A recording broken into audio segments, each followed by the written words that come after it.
बाबूजी मुझे सुन लीजिएगा। देखिए सबसे बड़ी बात है कि तथ्य क्या है ऐतिहासिक तौर पर, जब जवाहरलाल नेहरू जी देश की आजादी के बाद पहले प्रधानमंत्री बने तो उनके ही शासन काल में काका कालेलकर आयोग बना पिछड़ा वर्ग को रिजर्वेशन देने के लिए, और उस आयोग की रिपोर्ट पर सालों साल कांग्रेस पार्टी बैठी रही। फिर जब मोरारजी देसाई जी की सरकार बनी जिसमें भारतीय जनसंघ ने भी विलय करके जनता पार्टी के रूप में सहयोग किया था, तो जी। एक नया कमीशन बना, मंडल कमीशन। उस दौर में भी भारतीय जनता पार्टी सहयोगी थी। फिर अगले 10-15 साल उस आयोग के ऊपर कांग्रेस पार्टी बैठी रही, उसकी रिपोर्ट के ऊपर। फिर जब मंडल कमीशन बीपी सिंह की सरकार ने उस रिपोर्ट को मान्य किया, उसको लागू किया, तब भी भारतीय जनता पार्टी का सहयोग और समर्थन हासिल था।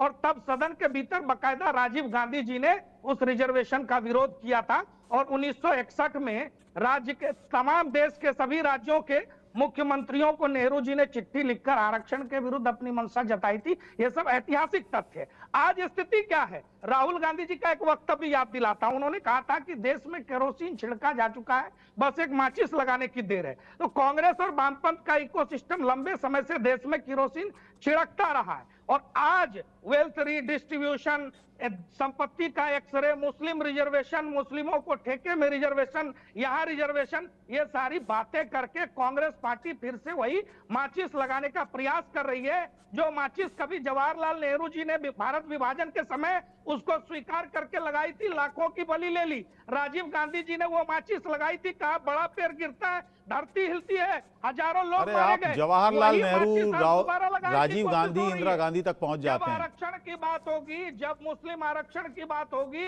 जब मुस्लिम तुष्टीकरण की बात होगी, तो इनके 4 पीढ़ियों के सारे पाप गिनाए जाएंगे। 2004 से 2014 तक मनमोहन सरकार ने केवल 12 लाख करोड़। चलिए ठीक है, आपने गिना दिए, आपने गिना दिया। मैं 2-3 बातें कहूं। मैं जयराम जी, मैं 2-3 बातें कहूं।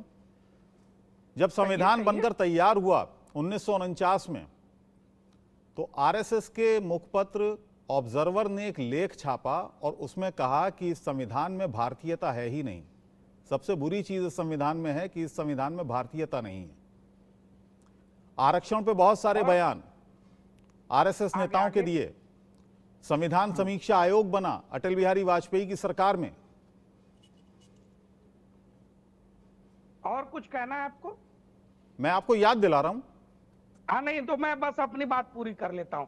मैं तो ऐतिहासिक तथ्य आपको बता रहा हूं, जो ये भी ऐतिहासिक तथ्य जहां में कानून बनते हैं। कोई प्रमाण नहीं है, प्रमाण आप दिखाइए, अभी उत्तर दे दूंगा।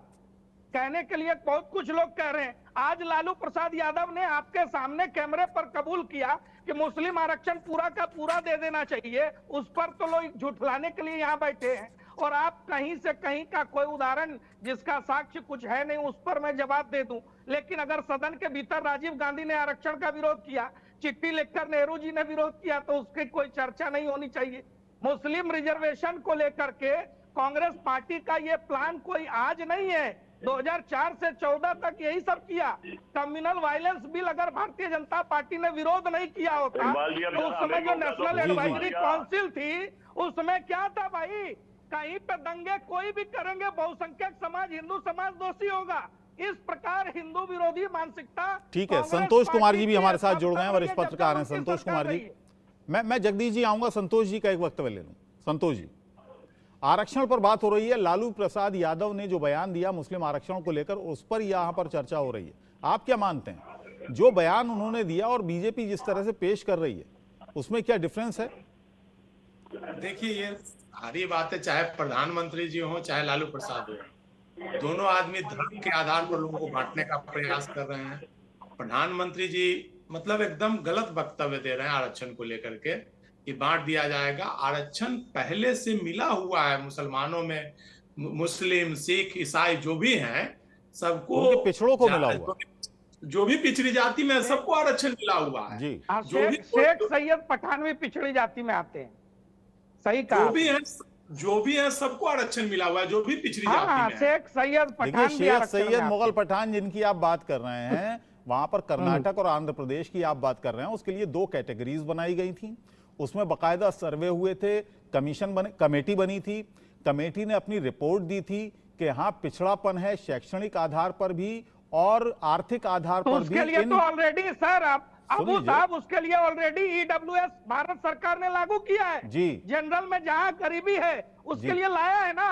सारे मुस्लिमों को आप ओबीसी में घुसा देंगे, एससी एसटी में घुसा देंगे, ये आरक्षण के साथ अन्याय नहीं होगा तो क्या होगा? अगर ये सही था, आप कह रहे हैं ना धर्म के आधार पर, तो ये धर्म के आधार पर नहीं था। भीतर धार्मिक आधार पर आरक्षण को क्यों खारिज किया गया? उस समय भी कुछ लोग चलिए संतोष जी को बोलिए, संतोष जी को अपनी पूरी बात रखनी उस समय भी कुछ लोग, आज भी मोदी जी ने जो 10% संतोष जी को आरक्षण दिया रखने है, दीजिए पूरी बात। उसमें शेख सैयद को भी आर्थिक आधार पर आरक्षण उनको भी है। अरे यही मैं आपको समझा रहा हूँ, यही मैं आपको समझा रहा हूँ। फिर उसको ओबीसी कैटेगरी में पहले पूरी बात उनकी होने दीजिए। को क्या आवश्यकता थी? यही मेरा प्रश्न है सर। नहीं का जानकारी रखिए, पिछड़ी जाति में जो भी आदमी है, पिछड़ी जाति में जो भी फिर आइए, पिछड़ी जाति में जो भी है उनको आरक्षण पहले से मिला हुआ है। और मोदी जी ने जो 10% आरक्षण दिया है उसमें मुस्लिम में भी जो अगड़े हैं उनको भी आर्थिक आधार पर आरक्षण उनको भी मिला हुआ है। इसी पर मेरा प्रश्न है संतोष जी, फिर कर्नाटक सरकार को तमाम मुस्लिम जातियों को ओबीसी में डालने की आवश्यकता क्या पड़ी? क्यों नेशनल कमीशन फॉर ओबीसी को उसमें हस्तक्षेप करना पड़ा? इसका जवाब दीजिए। भाई अभी तो मैं ये बोल रहा हूं जो मोदी जी ने बिहार में आकर कहा, जो आज बात हो रही है कि आरक्षण दे दिया जाएगा मुसलमानों को, तो मुसलमानों को तो पहले से मिला हुआ है आरक्षण, कोई नई बात थोड़ी है। मुस्लिमों को नहीं मिला है।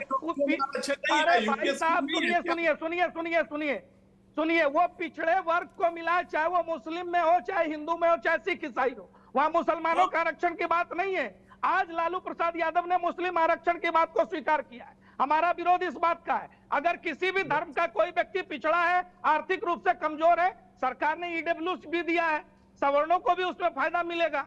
लेकिन आप कह रहे हैं कि मुस्लिम आरक्षण, देखिए मुस्लिम आरक्षण की बात, मुस्लिम आरक्षण की बात मतलब मुस्लिम में जो पिछड़े हैं वो पहले से उनको मिल रहा है। मैं एक छोटी सी मिसाल देता हूं, कांग्रेस पार्टी कहती है कि आरक्षण की सीमा बढ़ाएंगे, कांग्रेस पार्टी कहती है आरक्षण की सीमा बढ़ाएंगे, जातीय जनगणना कराएंगे, इसका विरोध क्यों है?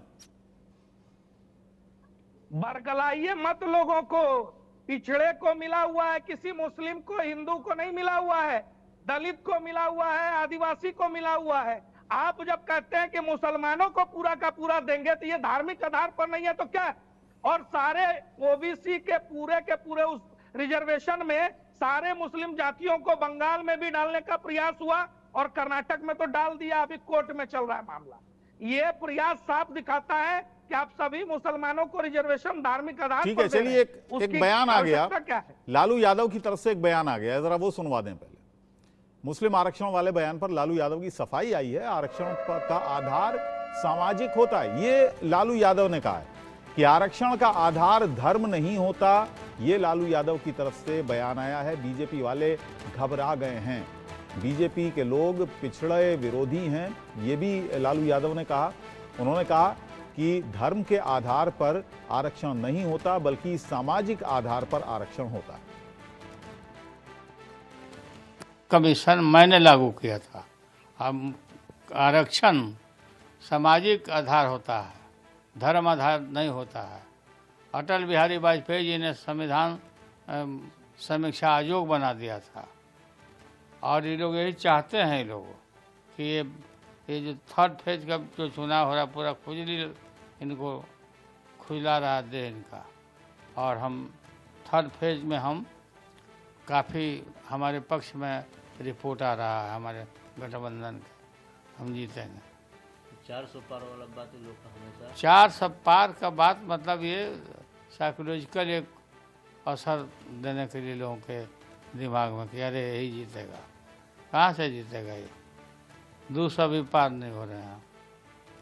हर समय आरक्षण की बातें लोग कर रहे हैं, खत्म कर। हाँ, वो खत्म कराना चाहते थे, पिछड़ा विरोधी लोग है ना, दलित पिछड़ा विरोधी है। जगदीश शर्मा जी, ये आखिर आरक्षण